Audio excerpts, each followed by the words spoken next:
Aquí se inicia El Ciudadano TV. Reportajes.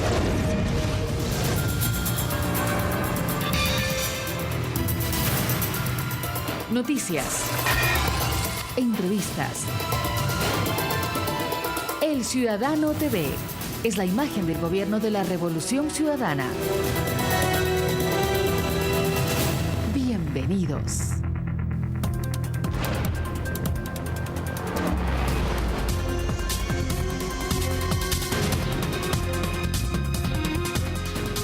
¿Qué tal, amigos del Ciudadano TV?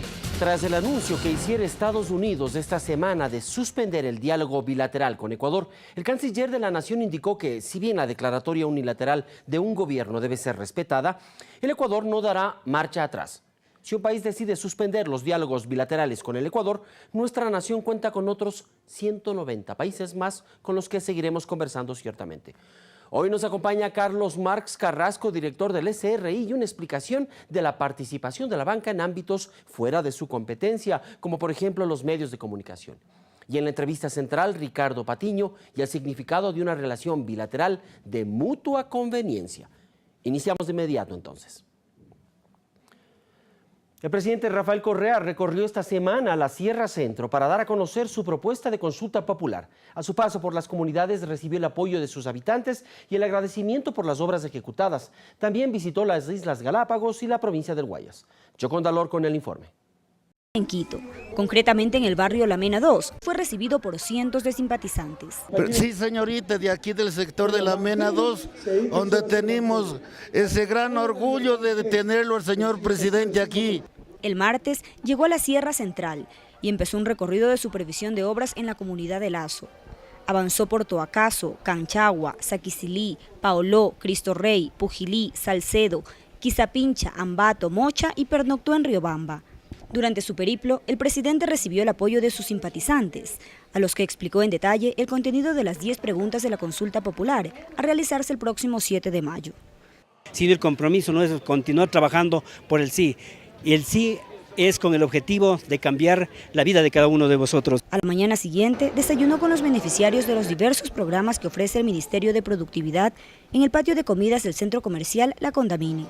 En esta misma ciudad, mantuvo un encuentro con el Consejo Nacional de Jefes y Tenientes Políticos en el Coliseo Teodoro Gallegos Borja.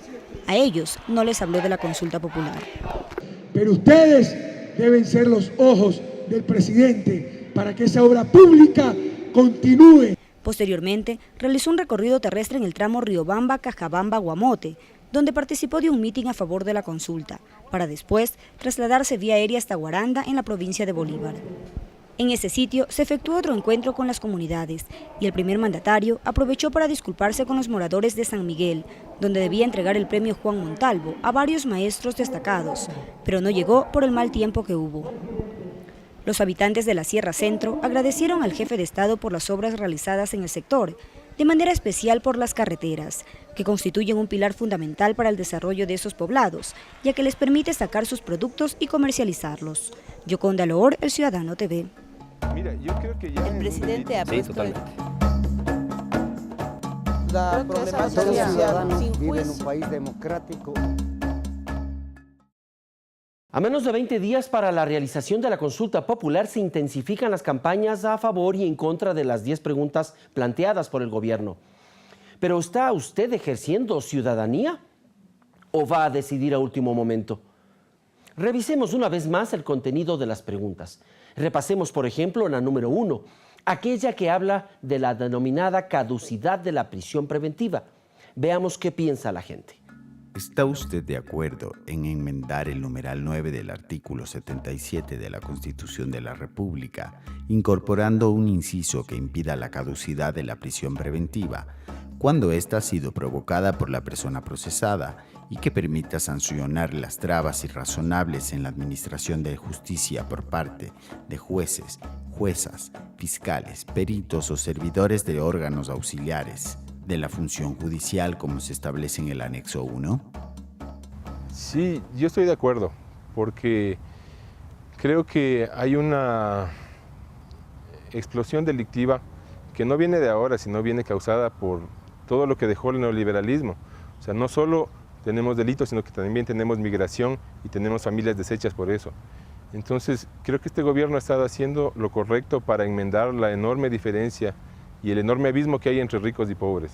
Este país es un país con poca redistribución de la riqueza, pero sí creo que también hay que proteger a los ciudadanos en la calle.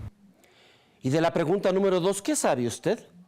Sí, aquella que condiciona la aplicación de las llamadas medidas sustitutivas a la privación de la libertad. Revisemos su contenido. ¿Está usted de acuerdo que las medidas sustitutivas a la privación de la libertad se apliquen bajo las condiciones y requisitos establecidos en la ley, enmendando la Constitución de acuerdo al anexo 2? Sí, completamente. Hay un montón de delitos en los que quien los comete tiene permiso de salida de la cárcel, cárcel domiciliaria o máximo un arraigo, el cual puede violentarlo solamente saliendo del país. Necesitamos que la prisión se dé para toda clase de delitos, a excepción de algunos, tal vez que sean más leves, pero debe darse. 3 palabras definen el contenido de la pregunta número 3. Conflicto de intereses, sistema financiero y medios de comunicación. ¿La recordó? Veamos. ¿Está usted de acuerdo con prohibir que las instituciones del sistema financiero privado, así como las empresas de comunicación privadas de carácter nacional, sus directores y principales accionistas, sean dueños o tengan participación accionaria fuera del ámbito financiero o comunicacional, respectivamente, enmendando la Constitución como establece el anexo 3? Totalmente de acuerdo. Tengo un dato de prensa que dice que más de 10.000 delincuentes, violadores, etcétera, etcétera, han salido libres. Eso es un contrasentido que no da seguridad a la ciudadanía. Por eso yo votaré sí totalmente en el 7 de mayo. Vamos, ¿qué espera? Opine y no permita que otros lo hagan por usted. La próxima semana escucharemos su razonamiento en otras 3 preguntas. Síganos a través de la señal de los medios de comunicación que ya aparecen en su pantalla. Son más de 30 a nivel nacional.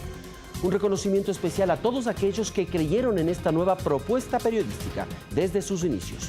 Radio Pública del Ecuador, TVS Canal 13 de la ciudad de Riobamba y Capital TV en Manabí. Tras la pausa, Marco Antonio Bravo conversa con Carlos Marx Carrasco y una explicación detallada de lo pernicioso que resulta la participación de la banca en ámbitos fuera de su competencia. Continúe en la sintonía de este canal.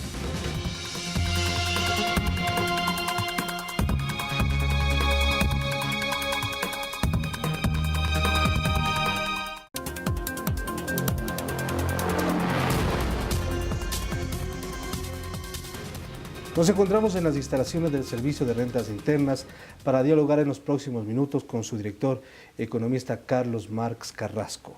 Dialogaremos sobre temas que son de interés y que tienen que ver sin duda con la consulta popular. Algunas preguntas tendremos que dialogar con el director del SRI para conocer sus puntos de vista en el lado político y en el lado técnico, en el lado obviamente económico. Gracias por recibirnos en su casa, economista. La consulta popular está prácticamente a las puertas. Políticamente, ¿por qué el gobierno llama en esta circunstancia, en este momento, a una consulta popular? Bienvenidos a nuestra casa. Gracias por su visita y gracias por la entrevista. Yo creo que este es el momento ideal para redoblar todos los esfuerzos por consolidar la democracia que estamos construyendo. No existe ejercicio de más amplia democracia que una consulta popular. ¿Por qué no quieren una consulta popular? Porque no quieren la democracia. Porque no quieren la democracia, porque en ese modelo de vida, en ese proyecto de vida, en ese modelo de Estado, en ese modelo de sociedad, todos tenemos derechos a dar nuestra opinión más que el voto como tal. Sin embargo, los sectores de oposición sostienen que se malinterpreta la voluntad del pueblo ecuatoriano cuando se quiere ejercer de otra manera la convocatoria y la misma democracia en el gobierno. Bueno, eso es asumir que el pueblo es un insulso, que el pueblo no tiene idea de las cosas, que el pueblo no ha madurado. Mire, el pueblo ha madurado tanto que en 7 ocasiones consecutivas viene votando por el mismo proyecto, viene pronunciándose por lo que consta en la Constitución de la República por el Plan Nacional de Desarrollo para el Buen Vivir. Un pueblo que no sea inteligente no hace eso. Vota por aquí, mañana por allá, después por más allá. No, hay una coherencia impresionante. ¿Conciencia política en el pueblo ecuatoriano? Eso se llama conciencia política. Yo creo que estamos asistiendo a un interesante espacio de politización de la sociedad civil y probablemente de cierta despolitización de las élites. Es que una verdadera democracia se vive cuando la sociedad civil está politizada. ¿Y qué se entiende por politización? Saber lo que pasa en el país, lo que queremos, lo que deseamos, hacia dónde vamos. Politización no es otra cosa que saber cuál es el bien común, cuál es el norte, hacia dónde debe caminar el Estado, el país, la sociedad. Y por supuesto que los ecuatorianos sí sabemos lo que queremos, por dónde queremos transitar y hacia dónde queremos ir. La consulta popular precisamente recoge el clamor, la exigencia de todos los ecuatorianos para que sea él quien se labre su propio destino. Antes, la democracia ecuatoriana yo creo que estaba marcada por los designios de la oligarquía, y el Fondo Monetario con el Banco Mundial eran quienes decían por dónde debemos caminar. Y quienes guiaban y quienes conducían las democracias en América Latina muchas veces. Ahora, basándonos ya en dos preguntas que son claves, sin duda las demás que tienen que ver con la caducidad de prisión preventiva, con la sustitución de medidas cautelares, con la integración del Consejo de la Judicatura, etcétera, que abordaremos más adelante. Pero quiero referirme a la pregunta número 3. Estamos hablando de la necesidad de que la banca no tenga intereses y no tenga como negocio también los medios de comunicación. ¿Por qué el gobierno dice que banca más medios significa un conflicto de intereses? Mire, yo creo que el eje transversal de esta consulta es la ética y la moral pública. Qué bueno que la ética y la moral pública sean los ingredientes sustanciales de esta consulta para ampliar el ejercicio democrático. ¿Por qué? Es desde el punto de vista económico elemental entender que afecta a la competencia real, a la propiedad privada, a la propia inversión cuando existen conflictos cruzados de intereses entre banca, entre medios de comunicación y entre grupos económicos. ¿Y qué ha significado este cruce? Este cruce ha significado no solo en Ecuador, en todo el mundo. Ya desde Lenin, Hilferding, Marta Harnecker, el propio Alonso Aguilar Monteverde desde México, dieron cuenta del surgimiento histórico como una categoría político-económica y de análisis de lo que se llama la oligarquía financiera. Y la oligarquía financiera no es otra cosa que la fusión, que la imbricación del capital financiero, el capital comercial y el capital industrial. Y cuando se fusionan, pues ejercen enorme poder sobre el resto de la sociedad, de la economía y del mundo. A nivel de las transnacionales, la consolidación de estas tres fases, tres formas del capital, hace que se domine el mundo. Y a nivel nacional, la fusión de los tres capitales lo que hace es consolidar los oligopolios y, por supuesto, las oligarquías. Y cuando se vive un estado gremialista, un estado corporativista, son los oligopolios los que están presentes en las decisiones de las políticas públicas y a sus competidores pues le hacen competencia desleal. Si el banquero además tiene un negocio X, al cliente le presta plata para que compre en su negocio. Ya. El otro, el empresario que no tiene banco propio, no tiene quien le preste la plata.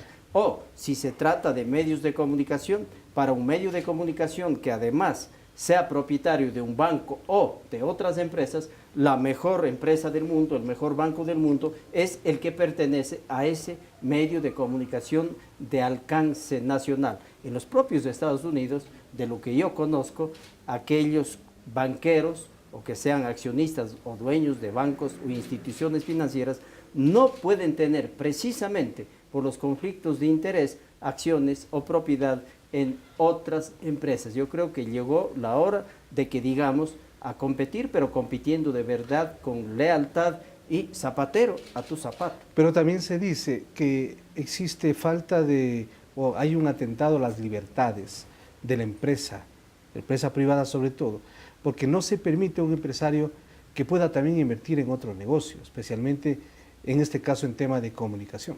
No, si precisamente los monopolios se consolidan por la fusión de esos tres capitales.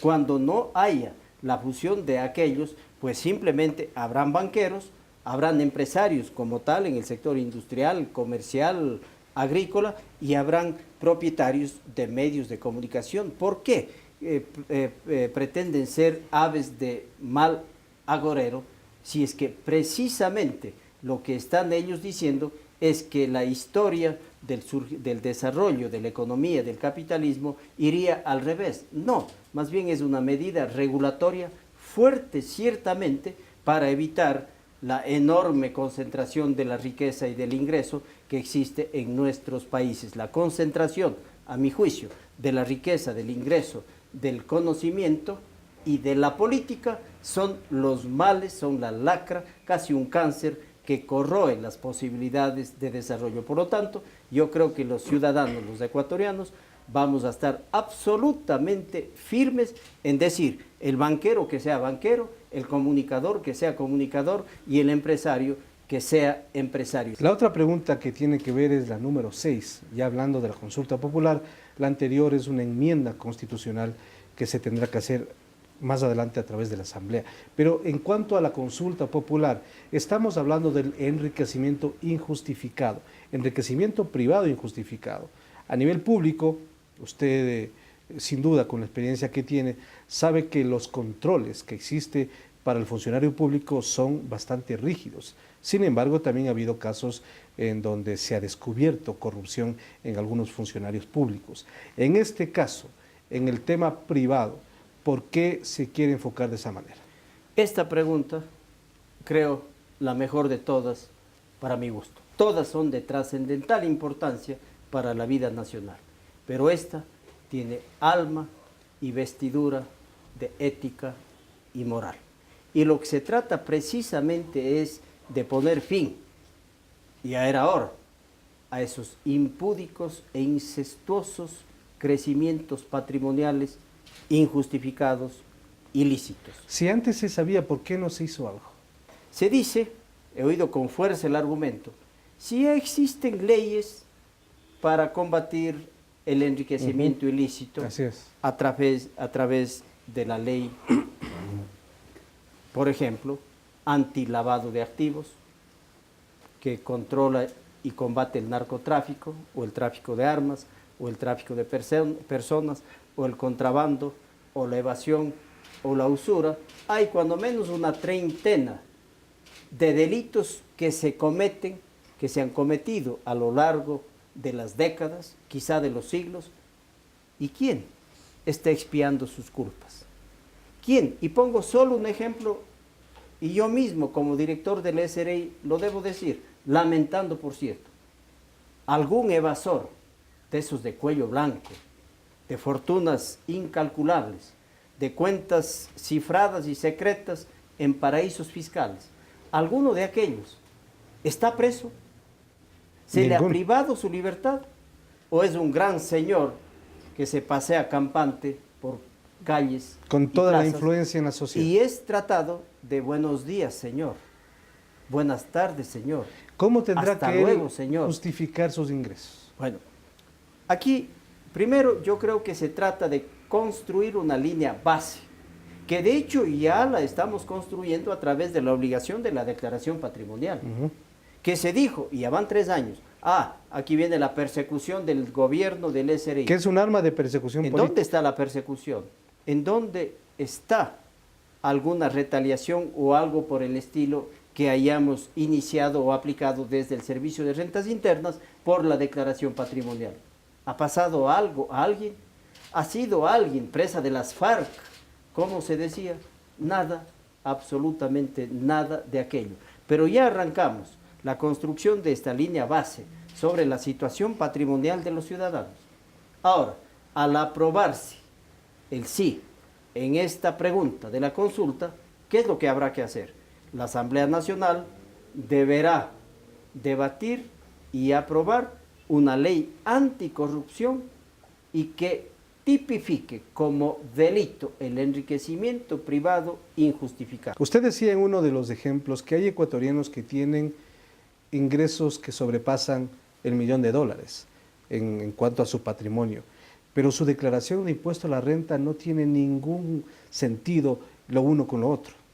Bueno, en nuestras acciones de control estamos precisamente trabajando en el tema del conjunto de declaraciones patrimoniales. Cerca de 700 ciudadanos declararon haber incrementado su patrimonio en más de $1 millón desde el año 2009 hasta el 2010, y constatamos el comportamiento de su declaración de ingresos con la declaración patrimonial y vemos que no existe la concordancia respectiva, y por eso estamos ejerciendo las acciones de control. Hemos notificado, hemos pedido que nos justifiquen aquello. También se dice que se revierte la carga de la prueba. Absurdo.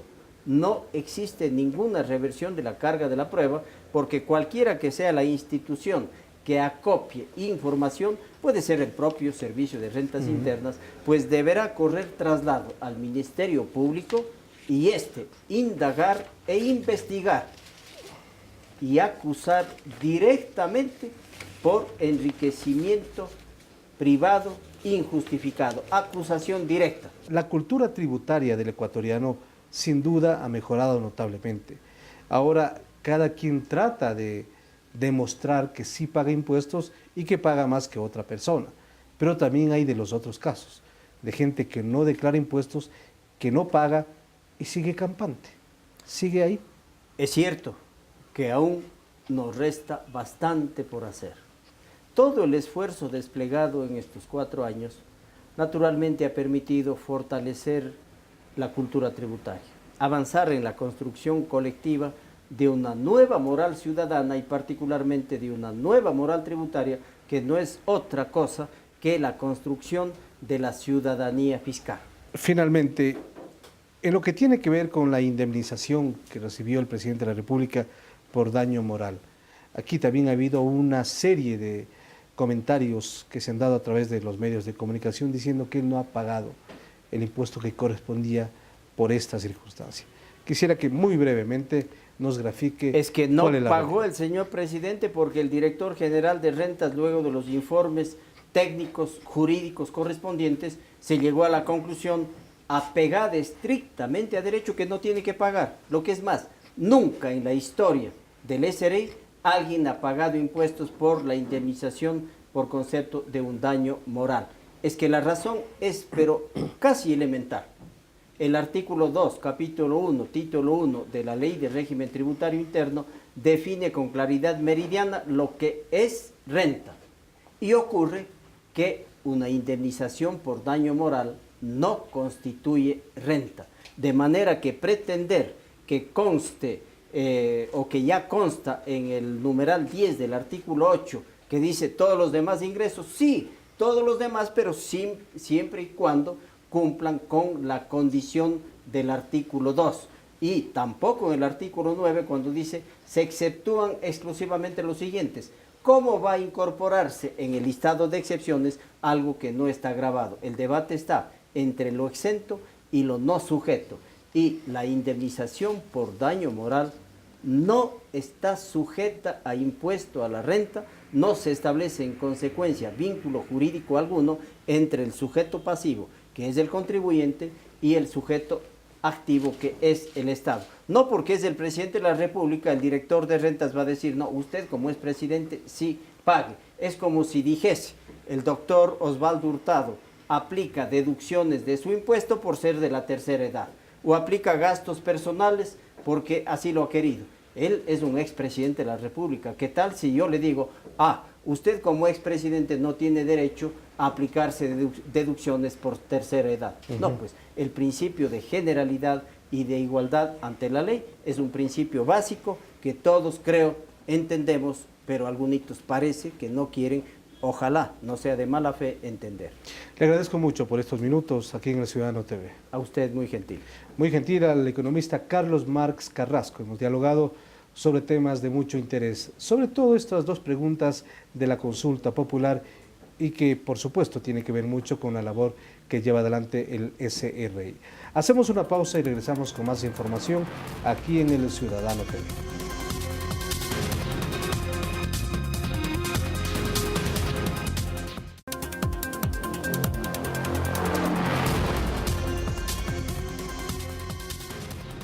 Nos encontramos en las instalaciones del Hotel Quito, aquí en la capital ecuatoriana, para dialogar los siguientes minutos con el canciller de la República, Ricardo Patiño.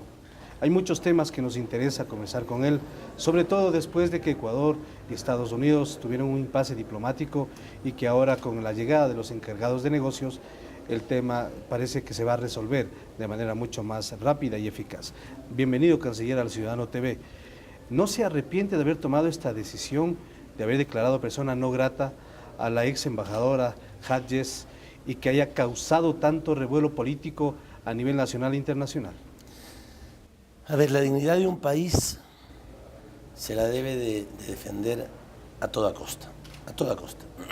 José Ingenieros, en un libro que se titula El hombre mediocre, tiene muchas frases con relación a este tema y nosotros tenemos que aprender de la necesidad de que un país, de que una persona defienda su dignidad y no la encierre, no la oculte ante cualquier riesgo o peligro que se pueda correr.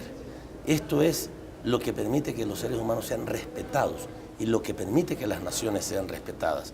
El presidente de los ecuatorianos no es el señor Rafael Correa Delgado solamente, es el presidente de los ecuatorianos, no puede ser tildado por una representación diplomática, que además se supone que debería de decir la verdad sobre un país en el que está, de que ha tomado la decisión, de que ha designado a un jefe de la policía sabiendo que era corrupto para poderlo manipular y esa persona siga quedándose en el país, pueda seguir, digamos, caminando, apareciendo, incluso estableciendo relaciones permanentes con los segmentos del Estado ecuatoriano. Es decir, que la dignidad y la soberanía no tienen ningún precio. No tienen precio, definitivamente. Ahora, esto no significa, como se ha insinuado en algunos medios, que a nosotros nos importa un comino el comercio ecuatoriano, que nos importa un comino las relaciones financieras. O que ya no es tan importante Estados Unidos como antes. Bueno, afortunadamente no tenemos un nivel de dependencia tan alto, a buena hora para nosotros. A buena hora, no solo por Estados Unidos, con cualquier país. No es conveniente que el Ecuador tenga niveles de dependencia con ningún país, con ninguna región. Tendremos que buscar, y yo me he preocupado mucho de que haya esa conciencia, esa adecuada conciencia en el equipo de Cancillería que hace las relaciones del comercio internacional. Ampliar los mercados. Para que ampliemos, diversifiquemos y tengamos un adecuado equilibrio, que tengamos un adecuado equilibrio con, digamos, que el Ecuador. Actualmente el Ecuador exporta aproximadamente en exportaciones no petroleras, aproximadamente 7.000, 8.000 millones de dólares, que con cada región del mundo exportemos 1.500 millones de dólares, pero que no tengamos 4.000 con una región y 200 con la otra, como actualmente, digamos, está pasando. Por ejemplo, no tenemos prácticamente con el sudeste asiático casi ningún tipo de intercambio comercial, de exportaciones, porque importaciones tenemos muchísimas. Así es. Pero en cambio con Unión Europea y con Estados Unidos son muy altas, a buena hora que sean altas, pero que también con nosotros, con las otras regiones sean altas para que haya un nivel de equilibrio y no tengamos estos niveles de dependencia que nos ponen en una situación de fragilidad innecesaria. Pero hay que ser conscientes de todas maneras que Estados Unidos sigue siendo la primera potencia del mundo. Sí, por supuesto, sigue siendo la primera potencia del mundo. Pero eso no nos quita un centímetro de dignidad a los ecuatorianos. Y por más que sea la primera potencia del mundo, su embajadora o su embajador o cualquier funcionario que venga de ese país acá a representar a esa primera potencia del mundo, a este país lo tiene que venir a tratar con respeto. Se han nombrado ya los encargados de negocios Efraín Baus y Andy Bowen, tanto de Ecuador como de Estados Unidos. ¿Esto implica que se acelera el restablecimiento de la relación con Estados Unidos? Al decir restablecimiento... Total o pleno. Ya, es decir, esa es otra cosa, que es importante decirlo porque a veces la gente entiende que se han roto las relaciones. No, simplemente le hemos pedido a la señora embajadora que no esté en este país porque no es persona grata para nuestro país, pero si Estados Unidos quiere nombrar a su embajador mañana es bienvenido al Ecuador y nosotros también nombramos a nuestro embajador en Estados Unidos. Las relaciones no se han roto, nosotros no la hemos roto. Nosotros hemos dicho, esa señora no es grata en nuestro país, eso es todo. De tal manera que no es lo mismo, porque hay que diferenciar de lo que pasó con Colombia. La gente dice, bueno, no, Colombia nos bombardeó. El señor Álvaro Uribe, cuando era presidente de ese país, tomó la decisión de bombardear el territorio ecuatoriano, aunque haya sido una franjita, pero lo hizo. Entonces el Ecuador rompió relaciones con Colombia, no tiene nada que ver. Y nosotros no hemos roto las relaciones con Estados Unidos, nosotros no lo hemos hecho. Nosotros hemos definido que la señora embajadora no es grata, eso es todo. Pero si Estados Unidos toma la decisión y nos comenta, nos dice, mire, vamos a nombrar a nuestro embajador después de 2 días. Después de 2 días nosotros buscaremos también a un embajador para que vaya a ese país. Pero no hay, digamos, un problema de relaciones internacionales entre los dos países. ¿El encargado de negocios tiene que conversar con usted, presentarse ante usted, o esto es indistinto? Sí, por supuesto, con el encargado de negocios tenemos que conversar, tendremos que hacerlo lo más pronto posible. Y yo creo que ya sin conversar, sin necesidad de conversar, los Estados Unidos conocen cuál es nuestra posición y estamos seguros, esperamos que ese encargado de negocios tenga con el Ecuador una relación de respeto. Si es una relación de cooperación, a buena hora. Si es una relación comercial, si es una relación financiera, si es una relación diplomática, tenemos que tener una relación cordial con los Estados Unidos. Nosotros buscamos esa relación. ¿Ecuador va a esperar que primero Estados Unidos nombre a su embajador para nombrarlo? Yo normalmente tengo una posición proactiva, no espero las cosas. Yo en los próximos días llamaré al subsecretario Valenzuela y le diré que lamentamos que haya pasado esto. Se lo había advertido. La misma noche que se reveló el cable. El mismo día en la mañana, o al mediodía. Se lo había advertido, le dije que esta cosa podría pasar. No le dije qué, por supuesto, pero le dije, el Ecuador no se va a quedar tranquilo y callado ante lo que pasó. Y se lo había advertido meses atrás cuando los Wikileaks salieron.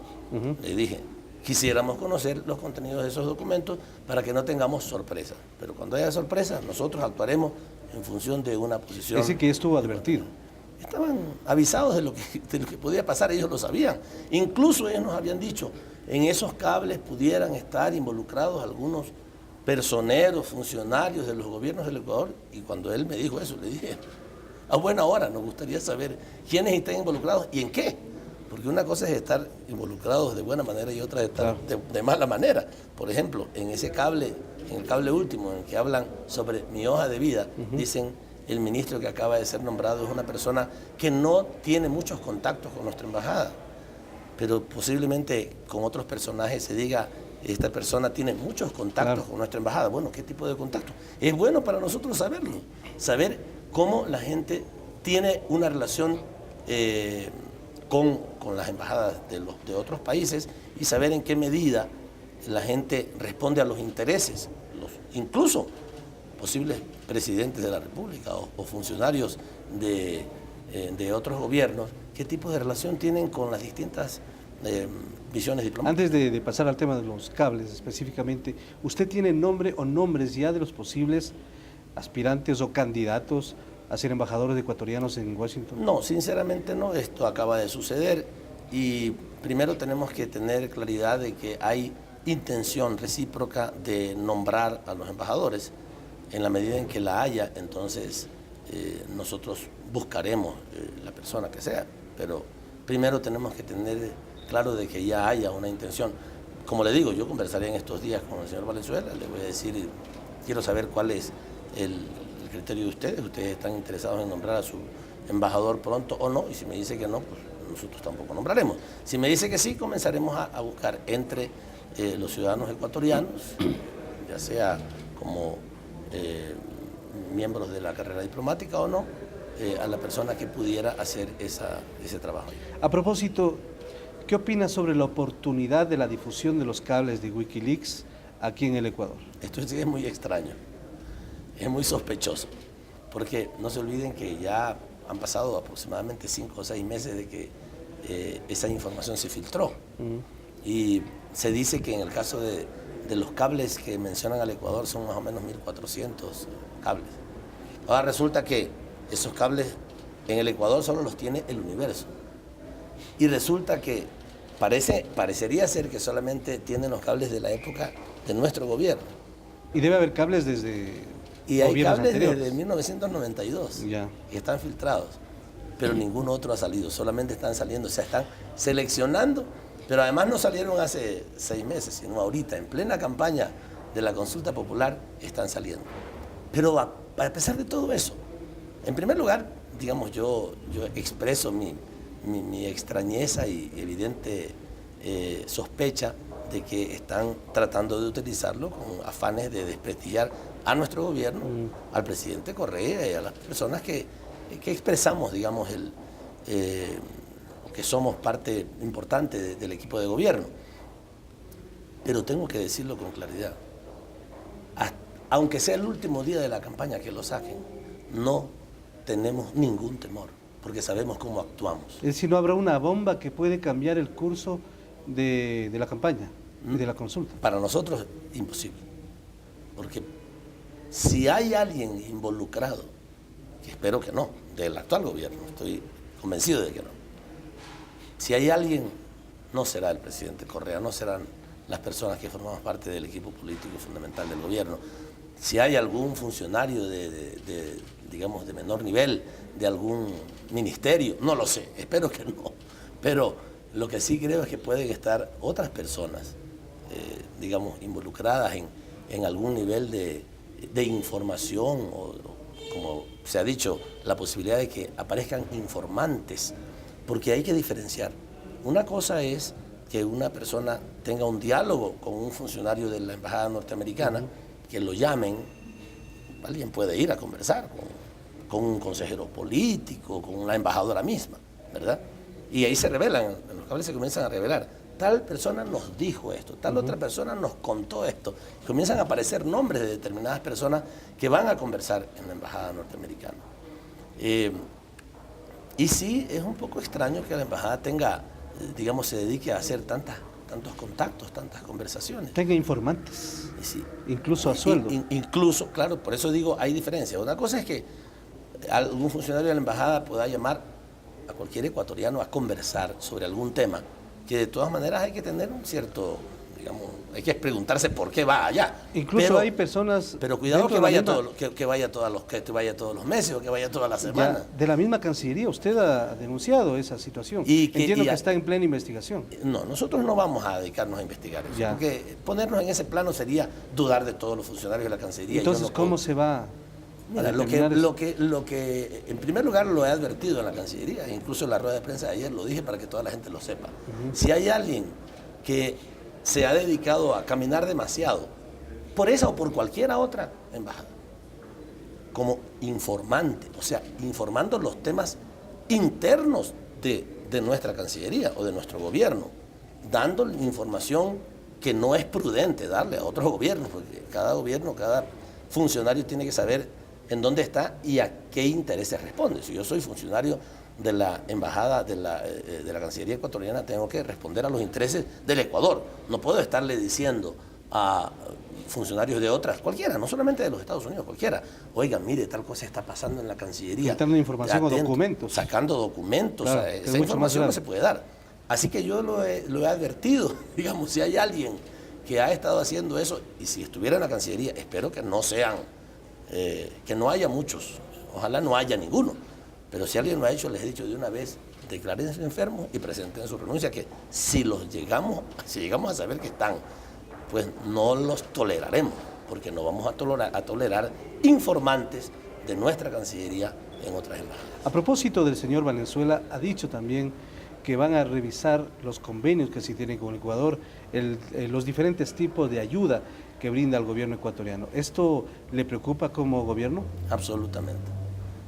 Esas son decisiones unilaterales. Si el gobierno alemán, si el gobierno chino, si el gobierno francés, si el gobierno de cualquier país tiene algún nivel de cooperación con el nuestro, ya se terminaron las épocas de la colonia, digamos. Nosotros las recibimos en el nivel de amistad que hay entre los países. Hay una relación de amistad, de cordialidad entre los países. Si algún país decide en algún momento que no puede continuar con este tipo de niveles de cooperación entre los países, pues les diremos hasta luego. Es decir, usted no va a gestionar que cambien de idea. De ninguna manera, porque son decisiones unilaterales y peor, si es que son en represalia contra una actitud de dignidad del Ecuador, nos sentiremos honrados de no seguirlas recibiendo. Y si es que se mantienen en condiciones de amistad y de respeto con nuestro país, que sigan existiendo. Pero en ningún caso vamos a aceptar, a tolerar que se pretenda manejar las cosas de esa manera. Si tú te portas más sumiso con nuestro país, entonces te vamos a dar o a ofrecer. ¿Eso ha sucedido anteriormente en el Ecuador? Y en muchos países de América Latina. En muchos países, sí. Hay mucha gente que actúa, desgraciadamente, en algunos casos por extremos niveles de pobreza y en otros casos por extremos niveles de condición de vasallos, porque eso sucede, ¿no? Hay mucha gente que no tiene espíritu libre, sino que tiene espíritu de vasallo, y nosotros no lo tenemos. Su opinión sobre la Asamblea y la decisión que tomó de apoyar por mayoría simple la posición ecuatoriana. Es lastimoso que alguna gente, después de una actitud de dignidad, de libertad, de autonomía, de soberanía de nuestro país, se haya puesto en la orilla contraria.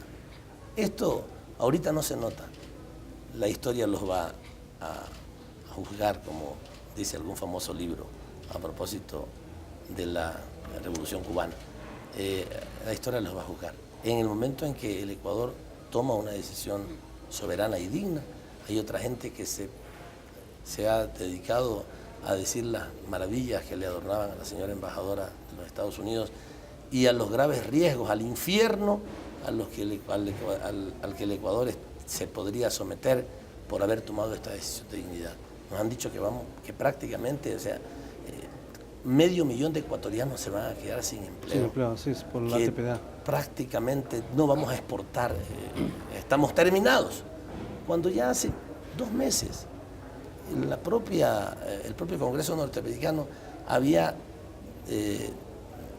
se había cumplido el tiempo de vigencia de las preferencias arancelarias de la TPA. Por tanto, desde hace 2 meses ya no tenemos preferencias arancelarias y parece que nosotros podríamos ser los culpables de que esas preferencias no se prorrogaran, no se mantuvieran. De tal manera que eso es absolutamente falso. Esto ya pasaron hace 2 meses, no nos hemos muerto, no se han terminado los empleos en el Ecuador, seguimos exportando incluso esos mismos productos con algunas dificultades, porque claro, ha disminuido la facilidad de entrada porque han aumentado los aranceles que pagaban nuestros exportadores y no sabemos si finalmente los Estados Unidos vayan a mantener esa. Es una decisión que todavía no se ha tomado. 2 preguntas más. La embajadora o la ex embajadora finalmente nunca dijo nada, incluso cuando salió hizo una declaración pública y no mencionó en absoluto este tema, ni por qué habían revelado, ni por qué habían manejado de esa manera la información en contra del gobierno ecuatoriano. Sí, desgraciadamente la decisión que se dice ha tomado el gobierno de los Estados Unidos es mantener silencio sobre esos documentos que fueron filtrados. Ellos tendrán las razones por las cuales mantienen silencio, posiblemente son muy graves los contenidos de esos documentos, entendemos porque son documentos secretos, además, como usted lo ha dicho inicialmente, este es el gobierno más poderoso del mundo y por tanto tiene servicios de espionaje en todas partes y hay cosas sumamente secretas, posiblemente ponen en riesgo a sus propios funcionarios y a lo mejor ponen en riesgo también a sus informantes en todo el mundo, por tanto han decidido no comentar para evitarse problemas de opiniones contradictorias entre ellos mismos. Bueno, esa es su decisión. Nosotros como gobierno ecuatoriano no podemos tolerar que declaraciones, que informaciones como estas tergiversadoras de la realidad de nuestro país impunemente salgan a los medios, además salgan como verdad.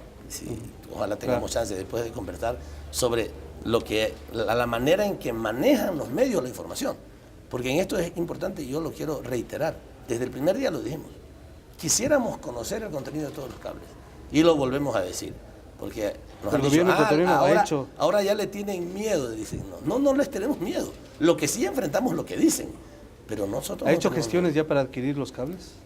Le hemos pedido primero oficialmente al gobierno de los Estados Unidos. Hasta ahí es lo que hemos hecho. Esperamos que personas amigas en el mundo puedan conseguirnos la información y nos la den.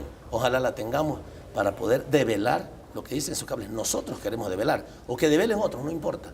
Pero tener esa información es importante porque nos permite conocer parte de nuestra historia. La Embajada de los Estados Unidos ha sido un protagonista de la historia política del Ecuador. Ahora ya no lo es tanto. Se le terminó el nivel de protagonismo. Ahora cada vez el protagonismo es más oculto y ojalá cada vez sea menos, porque no les corresponde ser protagonistas en la historia política de nuestro país, pero lo ha sido antes y conviene que los ecuatorianos refresquemos la memoria sobre el papel que la Embajada de Estados Unidos ha tenido en el Ecuador. Usted ya lo ha dicho, desde el 92 existen cables que deben en un momento determinado ser conocidos. Finalmente en el Perú prácticamente ya se conocen los dos finalistas, Ollanta Humala y Keiko Fujimori. Están entrando ya en la etapa final de la segunda vuelta electoral. Ellos han mencionado a Chile como un país que realmente no tiene nada que ver en el tema, pero están pidiendo que ofrezca disculpas al pueblo peruano porque entregó y vendió las armas cuando había embargo al gobierno ecuatoriano en la guerra del CNEPA. ¿Esto podría enturbiar en algún momento las relaciones? ¿Podría afectar las excelentes relaciones que hay entre Ecuador y Perú? Yo creo que no. Las relaciones con Perú han sido extraordinariamente cordiales, han estado en su mejor momento, en el mejor momento en décadas, justamente en el gobierno de Rafael Correa y el gobierno del señor Alan García. Las relaciones no solamente institucionales, sino incluso personales entre ellos, han sido extraordinariamente amigables, fraternas, cercanas.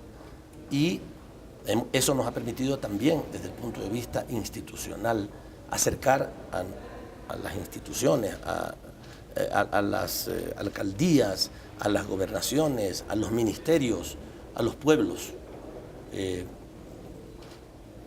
Tenemos el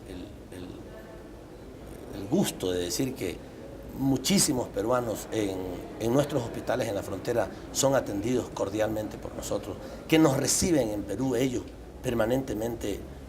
Nuestros ciudadanos son recibidos con la absoluta cordialidad en la frontera, en nuestras relaciones, son extraordinariamente buenas. Yo diría que no veo ninguna posibilidad de que, y lo debo decir, yo creo que con ninguno de los candidatos que había. ¿Para Ecuador es indistinto quién gane? Para nosotros es indistinto quién gane y por otro lado debemos de reiterar nuestro respeto a la decisión que el pueblo peruano tome el día en que se produzca la segunda vuelta. Cualquier decisión que tome, y lo he dicho con claridad permanentemente, lo único que quisiéramos, lo único que aspiramos es que tomen la mejor decisión, que encuentren al presidente que les permita mejorar sus condiciones de vida de la mejor manera, que sean muy felices con su próximo presidente, que logren el desarrollo económico, que logren el desarrollo social y en segundo lugar que esas relaciones con este gobierno, con este pueblo ecuatoriano puedan seguirse consolidando y fortaleciendo. Es lo único que esperamos nosotros, no esperamos ninguna cosa porque no tenemos posiciones intervencionistas y solamente decimos y esperamos el resultado para consolidar la extraordinaria relación que se ha producido en los últimos años. Muy gentil, canciller, por atendernos aquí en El Ciudadano TV.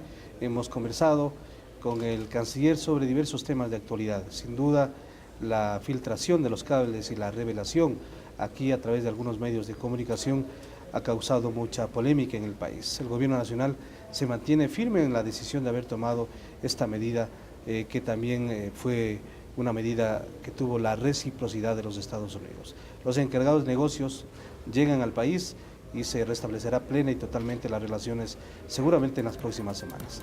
Hacemos una pausa aquí en El Ciudadano TV y regresamos con más información.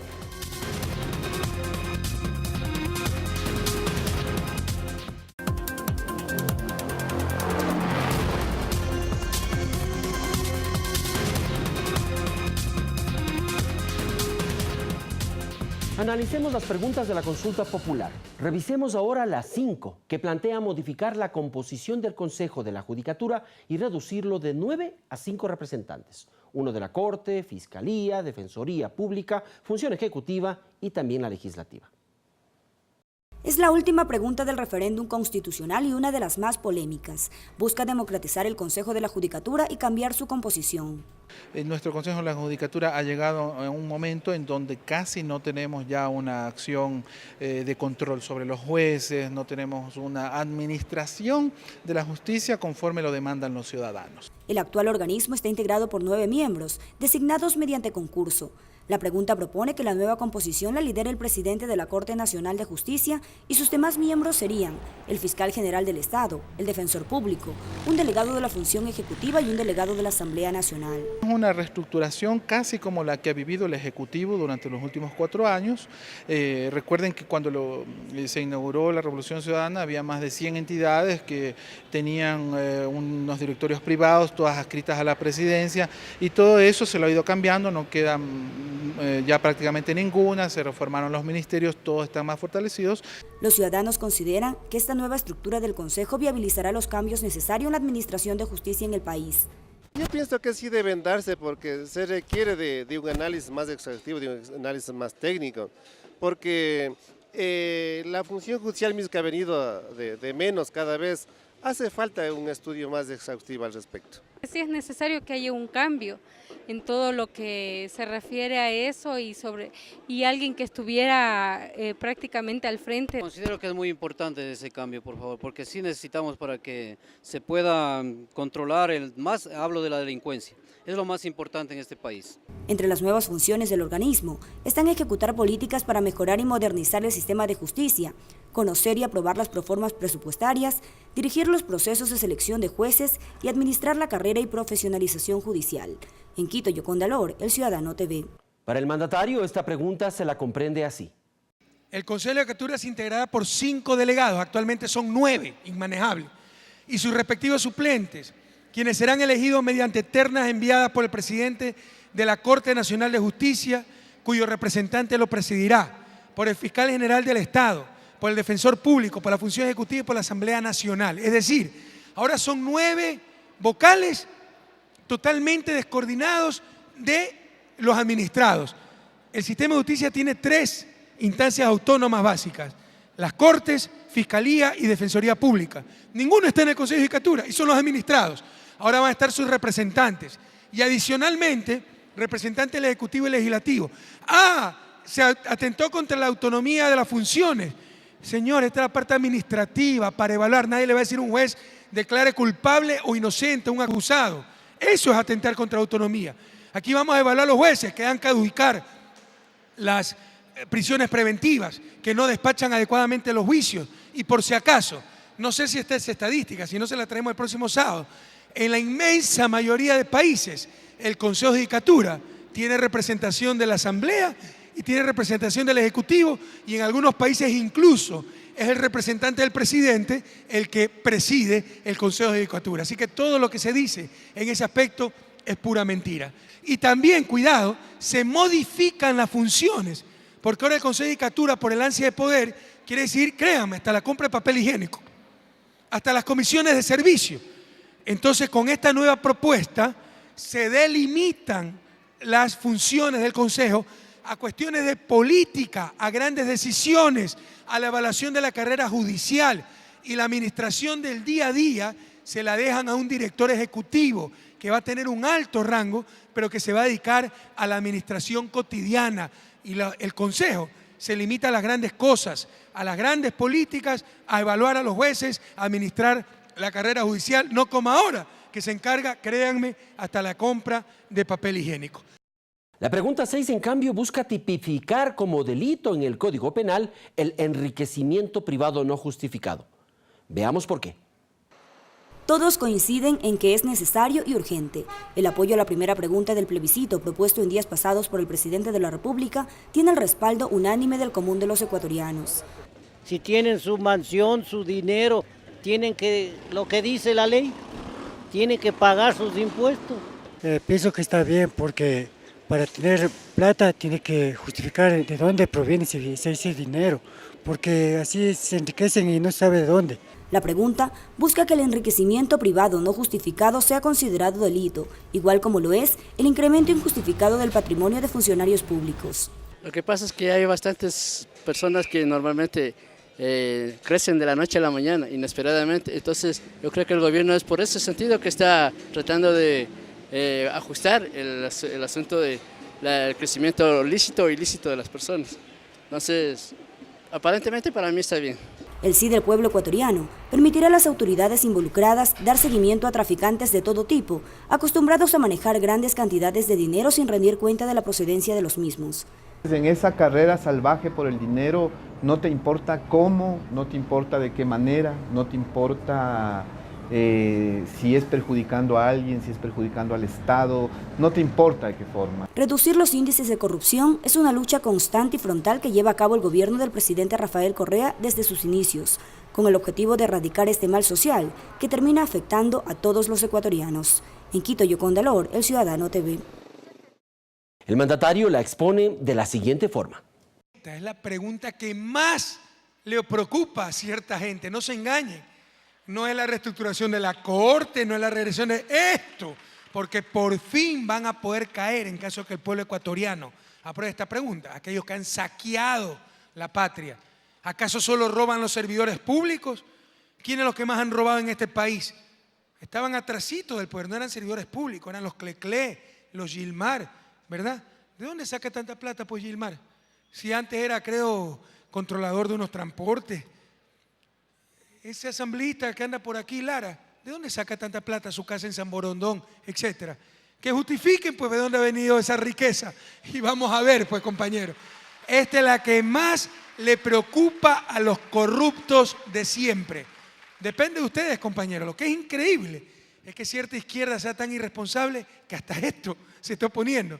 O sea, un Luis Villasís que se dice revolucionario de izquierda, que se oponga a la izquierda a sancionar el enriquecimiento ilícito, una barbaridad. Y nos dicen que atenta contra los derechos, contra la libertad. ¡Absurdo!